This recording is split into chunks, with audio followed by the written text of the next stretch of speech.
Assalamualaikum warahmatullahi wabarakatuh. Perkenalkan, nama saya Guru Sapra Levi dari kelas 1E dengan NPM C1C023083. Video ini merupakan tugas ujian akhir semester mata kuliah Bahasa Indonesia.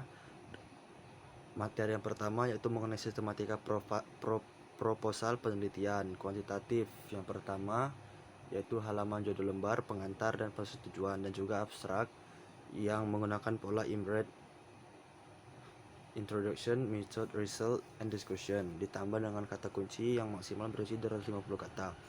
Kemudian ada prakata.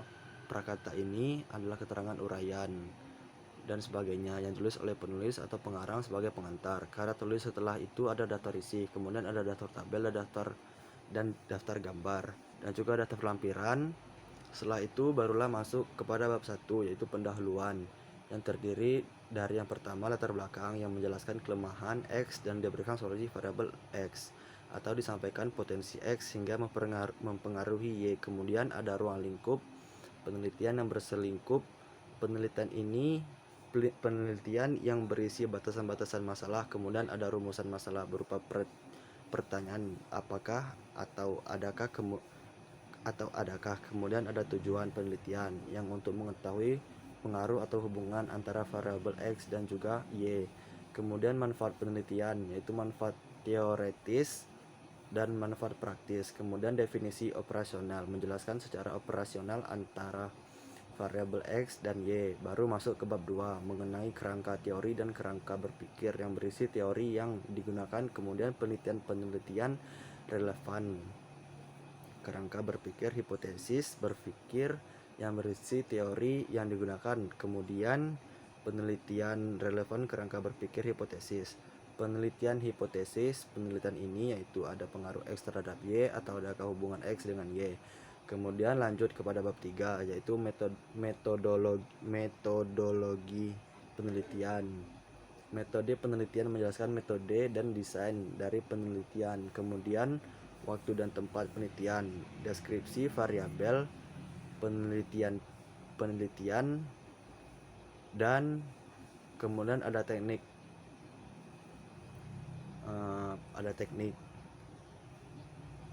yaitu validitas dan reliabilitas. Kemudian ada teknik reliabilitas, kemudian ada teknik analisis, dan yang pertama yaitu uji normalitas dan uji homogenitas. Yang kedua ada uji hipotesis. Kemudian bab 4 hasil dan pembahasan. Yang pertama hasil penelitian. Hasil penelitian ini dijawab sesuai rumusan masalah di atas. Sampaikan hasil penelitian berupa uraian, tabel, dan gambar Kemudian pembahasan, bandingkan hasil penelitian dengan teori dan penelitian relevan disertai data penelitian sehingga diperoleh novel. Kemudian bab 5 penutup. Yang pertama ini kesimpulan. Jadi kesimpulan ini jawablah sesuai jumlah rumusan masalah tadi dan simpulkan dari hasil penelitian. Pembahasan, kemudian ada saran-saran. Sesuaikan dengan manfaat praktis, khususnya saran untuk penelitian. Kemudian daftar pustaka. Daftar pustaka ini sesuaikan dengan yang dikutip, diisi dan sebaliknya. Kemudian lampiran. Lampiran ini berupa instrumen penelitian data penelitian yang diperoleh dan juga lampiran mengenai proses analisis data. Baik, materi berikutnya yaitu sistematika proposal penelitian.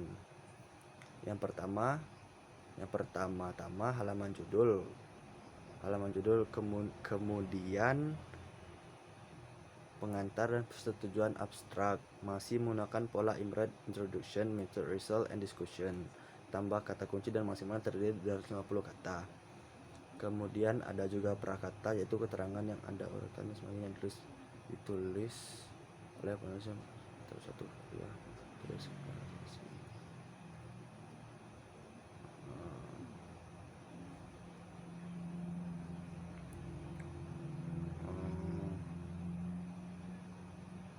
sistematika proposal penelitian kualitatif.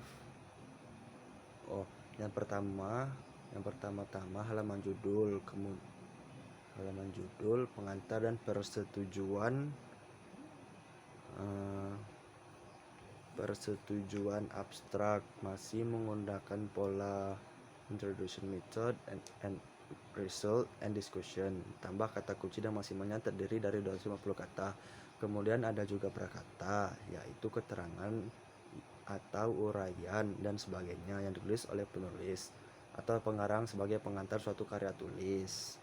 Kemudian ada daftar isi, daftar tabel, daftar gambar, dan juga daftar lampiran. Baru kemudian kita masuk ke bab pendahuluan. Yang pertama ada latar belakang yang menjelaskan topik umum. Yang dikaji menjelaskan pentingnya objek yang dikaji berdasarkan teori penelitian yang relevan dan kebijakan. Kemudian menjelaskan hasil observasi, masalah atau potensi, dan memetakan hasil penelitian relevan dari jurnal. Kemudian ada ruang lingkup penelitian berisi batasan masalah rumusan. Penelitian berupa pertanyaan bagaimanakah kalau tadi, apakah, atau adakah. Di kualitatif ini bagaimanakah. Kemudian tujuan penelitian, yaitu mendeskripsikan manfaat penelitian. Ada manfaat teoritis, dan manfaat praktis. Dan juga ada definisi istilah. Kemudian bab teori berisi teori yang digunakan dan juga penelitian yang relevan. Kemudian masuk ke bab 3, yaitu metodologi penelitian. Yang pertama penelitian menjelaskan metode dan penelitian dan tes dari penelitian dan tempat penelitian, dan penelitian data dan sumber data. Penelitian kemudian teknik pengumpulan data. Ada 3, yaitu wawancara, observasi, dan dokumentasi. Kemudian instrumen penelitian, yaitu penelitian dibantu pedoman wawancara, lembar observasi, dokumen atau handicap. Kemudian ada uji keabsahan data, bisa terangulasi, member check, dan lain-lain. Kemudian ada teknik analisis data, yaitu ada reduksi, data display, data interpretasi, dan juga kesimpulan. Setelah itu barulah kita masuk ke bab 4, yaitu hasil dan juga pembahasan hasil penelitian. Hasil penelitian dijawab sesuai rumusan. Masalah, sampaikan hasil penelitian berupa uraian tabel dan gambar, dan ingat jangan dikomentari dahulu. Kemudian pembahasan, bandingkan hasil penelitian dengan teori dan penelitian relevan disertai data penelitian sehingga diperoleh novel bab 5 penutup. Yang pertama itu kesimpulan, jawab sesuai jumlah rumusan, masalah dan kesimpulan dari hasil penelitian dan pembahasan, dan juga saran sesuaikan dengan manfaat praktis, khususnya saran untuk peneliti lanjutan. Kemudian ada daftar pustaka, sesuaikan dengan yang dikutip, diisi dan sebaliknya. Dan juga terakhir ada lampiran ini berupa lampiran instrumen penelitian, lampiran data penelitian yang diperoleh, dan juga lampiran proses analisis data. Sekian, terima kasih. Materi berikutnya yaitu sistemasi penulisan proposal campuran, terdiri dari halaman, judul lembar, pengantar, dan persetujuan abstrak yang masih menggunakan pola IMRET, introduction, method, result, and discussion. Ditambah kata kunci yang jumlah kata maksimal sebanyak 250 kata. Kemudian ada prakata, yaitu keterangan yang ditulis oleh penulis atau pengarang sebagai pengantar suatu karya tulis. Kemudian ada juga daftar isi, daftar tabel, daftar gambar, dan juga daftar lampiran. Setelah itu masuk kepada bab 1, pendahuluan, yang terdiri dari latar belakang yang membeberkan mengapa masalah yang diteliti itu timbul dan penting dilihat dari segi profesi peneliti, pengembangan ilmu, dan kepentingan pembangunan. Kemudian rumusan, perumusan masalah dalam metode campuran ini dengan mengingat metode campuran adalah penggabungan pendekatan penelitian kualitatif dan kuantitatif. Maka dalam merumuskan masalah, mengikuti dan menyesuaikan pada ketentuan kedua pendekatan tersebut. Kemudian pernyataan penelitian mencakup kuantitatif dan kualitatif, dan juga manfaat penelitian yang terdiri dari manfaat teoritis, menjelaskan dalil, kaidah, minimal prinsip yang diharapkan dihasilkan dari peneliti tersebut.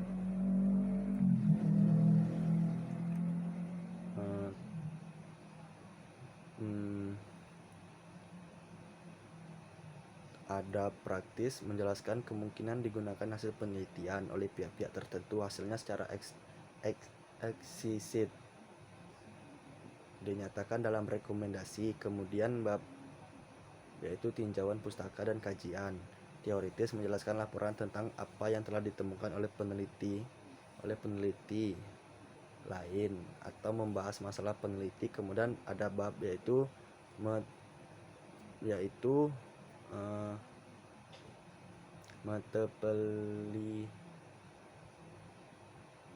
metepeliani karakter yang menggunakan gabungan. Pada bagian ini menggambarkan realita dengan penjelasan dan menyusun hubungan-hubungan. Kemudian B, jenis desain penelitian gabungan yang digunakan menggunakan dua cara dalam membuat desain penelitian campuran. Kemudian ada model visual dan prosedur desain dan juga prosedur koleksi data yang mencakup tipe data dan strategi penarikan sampel. Kemudian yang terakhir yaitu prosedur analisis dan validasi bab 4 hasil penelitian dan pembahasan. Yang pertama yaitu uji validasi instrumen koleksi data penelitian. Kemudian ada hasil penelitian kuantitatif dan hasil penelitian kualitatif. Dijelaskan kembali hasil kuantitatif maupun kualitatif analisis angka-angka secara deskriptif dan inferensial dan kualitatif, deskripsi dan analisis tes gambaran secara tematik atau antara dua. Pendekatan ini kemudian pembahasannya hasil penelitian dibahas kembali secara rinci dan jelas sehingga pembaca mudah dalam memahaminya. Kemudian bab 5 yaitu penutup, terdiri dari kesimpulan jawab sesuai jumlah rumusan masalah dan simpulan dari hasil penelitian dan sesuai jumlah rumusan masalah dan simpulan dari hasil penelitian dan pembahasan. Kemudian saran-saran sesuaikan dengan manfaat praktis, khususnya saran untuk peneliti lanjutan. Daftar pustaka sesuaikan dengan yang dikutip, diisi dan sebaliknya. Kemudian lampiran yang terdiri dari lampiran instrumen penelitian dan penelitian yang diperoleh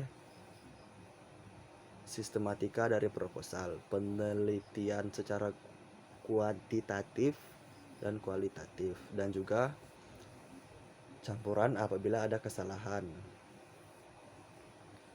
Dan juga campuran apabila ada kesalahan saya mohon maaf.